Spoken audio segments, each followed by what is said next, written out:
നമസ്കാരം. സ്കൂള് തുറന്ന് മൂന്നാം ദിവസം തന്നെ വിദ്യാഭ്യാസ ബന്ദ് എത്തിയിരിക്കുകയാണ്. വിദ്യാഭ്യാസ ബന്ദ് ഔദ്യോഗികമായിട്ട് ആഹ്വാനം ചെയ്ത് നടപ്പിലാക്കാൻ പോകുന്നു. നാളത്തെ ദിവസമാണ് ആദ്യ വിദ്യാഭ്യാസ ബന്ദിന് ഇപ്പോൾ ആഹ്വാനം വന്നിരിക്കുന്നത്. അതിന്റെ വിശദാംശങ്ങളാണ് നിങ്ങളിലേക്ക് ഷെയർ ചെയ്യുന്നത്. എല്ലാ വിദ്യാഭ്യാസ സ്ഥാപനങ്ങൾക്കും വിദ്യാഭ്യാസ ബന്ദ് ബാധകമായിരിക്കും. അതിന്റെ വിശദാംശങ്ങളിലേക്ക് കടക്കുന്നു. അതിനു മുമ്പ് ആദ്യമായിട്ട് ചാനൽ കാണുന്ന കൂട്ടുകാരാണെങ്കിൽ ചാനൽ ജസ്റ്റ് ഒന്ന് സബ്സ്ക്രൈബ് ചെയ്യാൻ ശ്രദ്ധിക്കുക.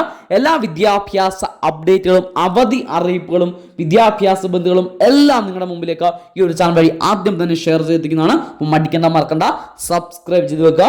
അപ്പോൾ നാളത്തെ ദിവസമാണ് വിദ്യാഭ്യാസ ബന്ദിന് ആഹ്വാനം. KSU ആണ് ഔദ്യോഗികമായി നാളത്തെ ദിവസത്തിൽ വിദ്യാഭ്യാസ ബന്ദിന് ആഹ്വാനം ചെയ്തിരിക്കുന്നത്.